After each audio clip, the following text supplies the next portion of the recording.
Conquérant pacifique. Chapitre 16. L'Évangile à Antioche. Après que les disciples eurent été chassés de Jérusalem par la persécution, l'Évangile se répandit rapidement dans les régions voisines de la Palestine. Plusieurs petites communautés de croyants se formèrent dans les centres importants. Quelques-uns des disciples allèrent jusqu'en Phénicie, dans l'île de Chypre et à Antioche, annonçant la parole. Leurs efforts se limitaient en général aux Hébreux et aux Hellénistes qui formaient alors de grandes colonies dans presque toutes les villes du monde. Parmi les endroits où l'Évangile fut accueilli favorablement se trouvait Antioche, alors métropole de la Syrie. L'activité commerciale qui régnait dans cette cité populeuse y faisait affluer des gens de toutes nationalités. De plus, Antioche était recherchée par les amateurs de plaisir comme séjour d'agrément, à cause de son climat salubre, de ses environs pittoresques, de sa prospérité, de sa vie intellectuelle et de ses mœurs raffinées. Aux jours apostoliques, elle était devenue une ville de luxure et de licence. L'Évangile fut prêché publiquement à Antioche par certains disciples de Chypre et de Cyrène qui annoncèrent la bonne nouvelle du Seigneur Jésus. La main du Seigneur était avec eux et leurs efforts laborieux furent couronnés de succès. Un grand nombre de personnes crurent et se convertirent au Seigneur. Le bruit en parvint aux oreilles des membres de l'Église de Jérusalem, et ils envoyèrent Barnabas jusqu'à Antioche. Dans le nouveau champ de travail qui s'offrait à lui, Barnabas put constater qu'une œuvre avait déjà été accomplie par la grâce divine. Il s'en réjouit, et il les exhorta à rester d'un cœur ferme attaché au Seigneur. Le travail de Barnabas à Antioche fut richement béni, et de nouveaux convertis étaient ajoutés aux chrétiens de cette ville. Tandis que l'œuvre se développait ainsi, Barnabas se rendit compte qu'il avait besoin d'une aide compétente pour faire avancer le règne de Dieu, et il partit pour Tarse afin d'y chercher Paul qui, après son départ de Jérusalem, travaillait depuis quelque temps dans les contrées de la Syrie et de la Cilicie, annonçant maintenant la foi, qu'il s'efforçait alors de détruire. Galates 1, versets 21 et 23. Barnabas réussit à le trouver et à le persuader de venir à Antioche pour le seconder dans son ministère. Dans cette cité populeuse, Paul trouva un excellent champ de travail. Sa culture, sa sagesse et son zèle exercèrent une profonde influence sur les habitants et les visiteurs de cette ville intellectuelle. Il répondait tout à fait à ce qu'en attendait Barnabas. Ainsi, pendant une année, les deux disciples travaillèrent en commun avec foi, apportant à de nombreuses personnes la connaissance du salut par Jésus de Nazareth, Rédempteur du monde. C'est à Antioche qu'on donna pour la première fois aux disciples le nom de chrétiens. On les appela ainsi parce que le Christ était le thème principal de leur prédication, de leur enseignement, de leur conversation. Il faisait sans cesse le récit des événements survenus pendant son ministère terrestre, alors que les disciples jouissaient de sa présence personnelle. Ils insistaient sur son enseignement, sur ses guérisons miraculeuses. Les lèvres tremblantes d'émotion, les yeux remplis de larmes, il parlait de son agonie dans le jardin de Gethsémanée, de la trahison dont il avait été victime, de son jugement, de sa condamnation, de la patience et de l'humilité avec lesquelles il avait supporté les outrages et les tortures infligées par ses ennemis, et du pardon que, dans sa grâce infinie, il avait demandé à Dieu pour ses persécuteurs. La résurrection du Christ, son ascension, son œuvre dans le ciel en tant que médiateur au service de l'homme pécheur, étaient les thèmes principaux sur lesquels les disciples insistaient particulièrement. Les païens pouvaient bien les surnommer chrétiens, puisqu'ils prêchaient le Christ et que, par lui, ils adressaient leurs prières au Père. Mais c'est Dieu qui, en réalité, décerna aux disciples le nom de chrétiens. Ce nom royal est donné à tous ceux qui s'unissent au Christ. C'est au sujet de ce nom que Jacques écrivit plus tard. « Et vous, vous avez déshonoré le pauvre. Les riches ne vous oppriment-ils pas et ne vous traînent-ils pas devant les tribunaux? Ne sont-ils pas ceux qui blasphèment le beau nom invoqué sur vous ?» Et Pierre déclara « Si quelqu'un souffre comme chrétien, qu'il n'en ait point honte, et que plutôt ils glorifient Dieu à cause de ce nom. Et, si vous êtes outragés pour le nom de Christ, vous êtes heureux, parce que l'Esprit de gloire, l'Esprit de Dieu, repose sur vous. Les chrétiens d'Antioche comprirent que le Seigneur désirait agir dans leur vie, car c'est Dieu, dit saint Paul, qui produit en vous le vouloir et le faire, selon son bon plaisir. Comme ils vivaient au milieu de gens qui semblaient attacher bien peu d'importance aux choses éternelles, ils s'efforcèrent d'attirer l'attention des hommes au cœur sincère sur l'éternité et de rendre un bon témoignage en faveur de celui qu'ils aimaient et qu'ils suivaient. Dans leur humble ministère, ils apprirent à compter sur la puissance du Saint-Esprit, afin de rendre plus efficace la parole éternelle. Ainsi, dans leurs différents modes de vie, ils rendaient journellement témoignage de leur foi en Christ. L'exemple des disciples du Sauveur à Antioche devrait inspirer, aujourd'hui, tous les chrétiens qui habitent les grandes villes. Dieu désire que des hommes consacrés et capables soient envoyés dans les centres importants pour y annoncer l'Évangile. Il désire, de même, que les chrétiens qui vivent dans ces villes emploient leur talent à gagner des âmes. De riches bénédictions sont réservées à tous ceux qui s'abandonnent entièrement au Seigneur. Par suite des efforts tentés pour gagner les âmes à Jésus, ces serviteurs de Dieu entreront en relation avec beaucoup de personnes disposées à répondre favorablement à des appels personnels adressés avec tact, qui n'auraient jamais pu être atteintes par aucune autre méthode. De nos jours, la cause de Dieu a besoin de représentants zélés des vérités bibliques. Les pasteurs ne suffisent pas pour accomplir la tâche réclamée par les grands centres urbains. Le Seigneur adresse un appel, non seulement aux prédicateurs, mais aussi aux médecins, aux infirmières, aux représentants évangélistes et aux laïcs consacrés possédant des dons divers pour évangéliser les villes. Le temps fuit rapidement et le travail abonde. Tous les moyens doivent être mis en œuvre pour tirer le meilleur parti possible des occasions qui se présentent à nous. Les travaux de Paul à Antioche, avec la collaboration de Barnabas, fortifièrent en lui la conviction que Dieu l'avait appelé pour accomplir une tâche spéciale dans le monde païen. Au moment de sa conversion, le Seigneur avait déclaré qu'il devait être apôtre des gentils, afin, lui avait-il dit, que tu leur ouvres les yeux, pour qu'ils passent des ténèbres à la lumière et de la puissance de Satan à Dieu, pour qu'ils reçoivent, par la foi en moi, le pardon des péchés et l'héritage avec les sanctifiés. Acte 26, verset 18. L'ange qui était apparu à Ananias avait dit de Paul : « Cet homme est un instrument que j'ai choisi pour porter mon nom devant les nations, devant les rois et devant les fils d'Israël. » Et l'apôtre lui-même, au cours de son ministère, alors qu'il priait dans le temple, avait reçu la visite d'un ange qui lui avait dit : « Va, je t'enverrai au loin vers les nations. » Ainsi, le Seigneur ordonnait-il à Paul d'entrer dans le vaste champ missionnaire. Afin de le préparer à cette tâche immense et ardue, il lui révéla dans une vision la splendeur de la gloire céleste.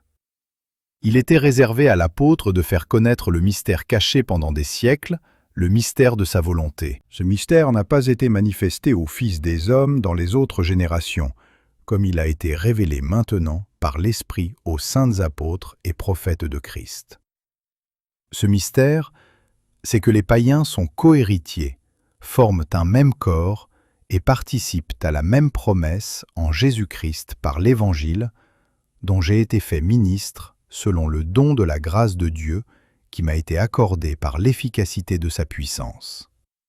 À moi, qui suis le moindre de tous les saints, cette grâce a été accordée d'annoncer aux païens les richesses incompréhensibles de Christ, et de mettre en lumière quelle est la dispensation du mystère caché de tout temps en Dieu qui a créé toutes choses, afin que les dominations et les autorités dans les lieux célestes connaissent aujourd'hui par l'Église la sagesse infiniment variée de Dieu, selon le dessein éternel qu'il a mis à exécution par Jésus-Christ, notre Seigneur. Dieu bénit abondamment le travail de Paul et de Barnabas pendant l'année qu'ils passèrent avec les chrétiens d'Antioche. Mais ni l'un ni l'autre n'avaient encore été consacrés au ministère évangélique.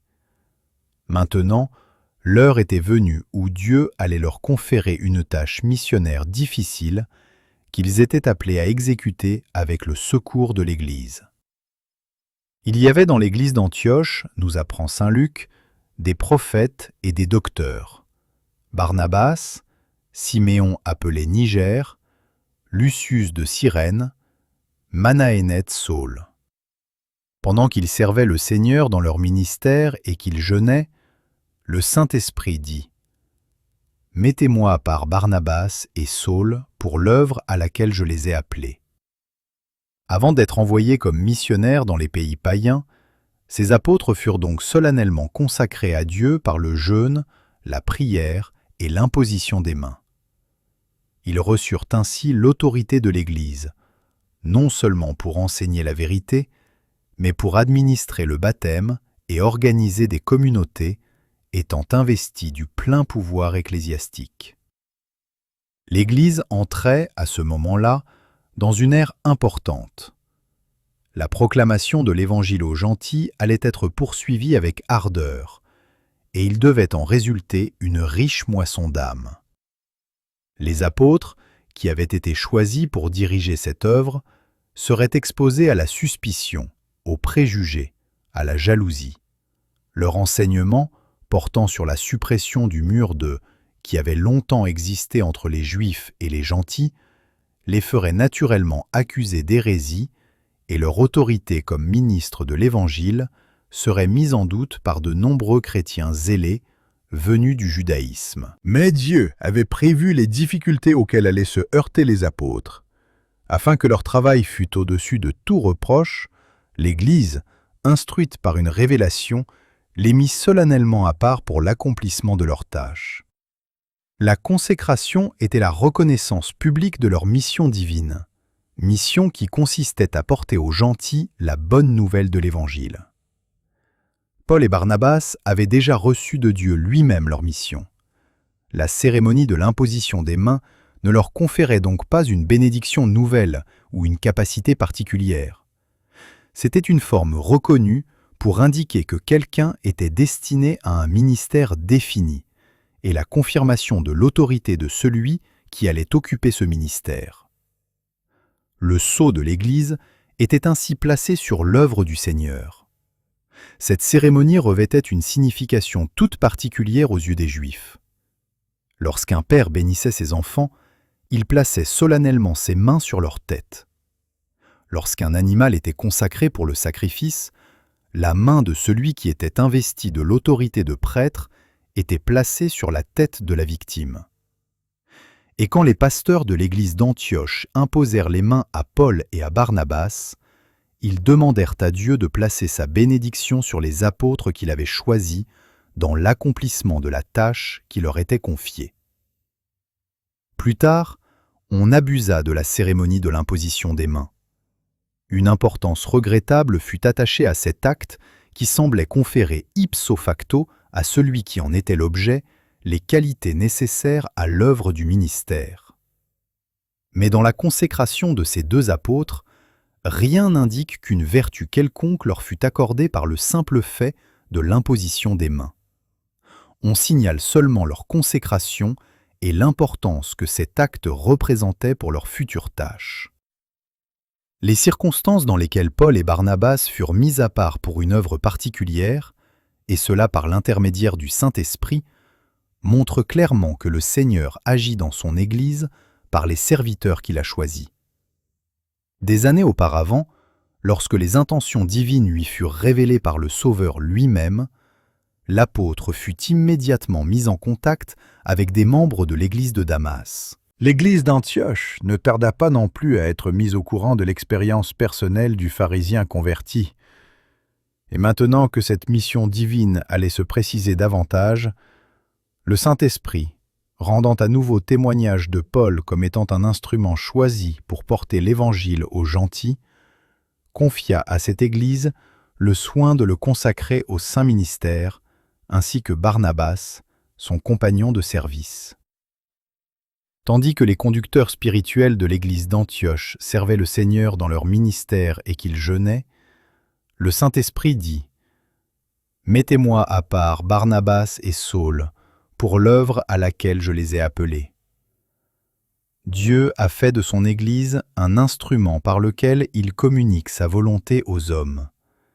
Il ne permet pas que l'un de ses serviteurs fasse une expérience indépendante ou contraire à celle de l'Église elle-même.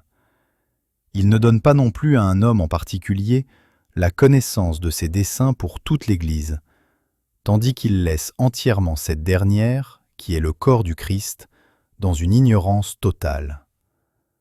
Dans sa providence, il met étroitement en rapport ses serviteurs avec son Église, afin qu'ils aient moins de confiance en eux-mêmes et se fient davantage aux hommes que Dieu dirige pour l'avancement de son règne.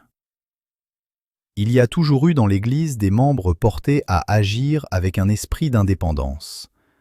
Ils semblent incapables de comprendre que celui-ci conduit souvent l'homme à avoir une trop grande confiance en lui-même, à se fier à son propre jugement plutôt qu'à celui de ses frères, et en particulier, de ceux que Dieu a appelés pour remplir une tâche importante. Le Seigneur a investi son Église d'une autorité particulière que personne n'a le droit de déprécier, car ce serait déprécier la voix de Dieu. Ceux qui sont portés à considérer comme infaillibles leur propre jugement courent un grave danger. Satan s'efforce alors de les séparer des hommes de Dieu, véritables porte-lumière, par lesquels le Seigneur agit pour édifier et développer son œuvre ici-bas.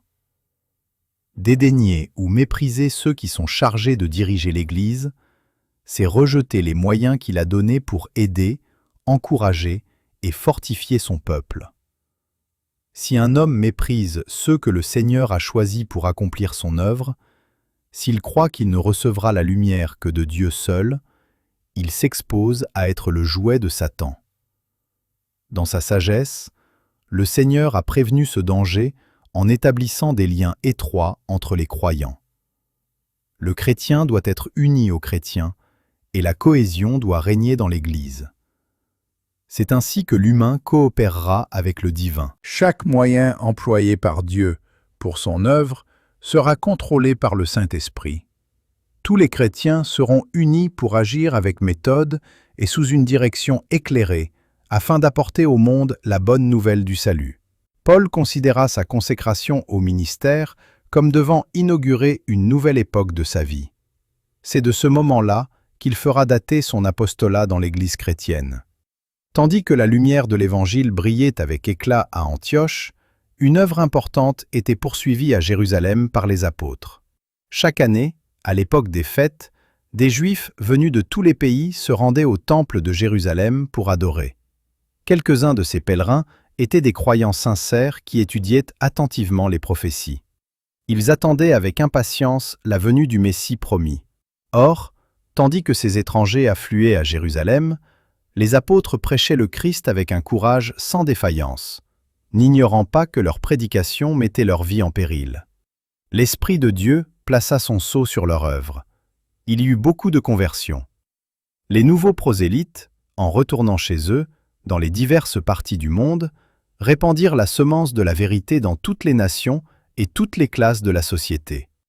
Parmi les apôtres qui prirent part à ce travail, on distingue Pierre, Jacques et Jean, qui avaient la ferme assurance d'être choisis par Dieu pour prêcher le Christ à leurs compatriotes. Ils travaillèrent avec fidélité et sagesse, rendant témoignage des choses qu'ils avaient vues et entendues. Ils faisaient appel à la parole prophétique afin que toute la maison d'Israël sache donc avec certitude que Dieu a fait Seigneur et Christ, ce Jésus que les Juifs ont crucifié. Acte 2, verset 36.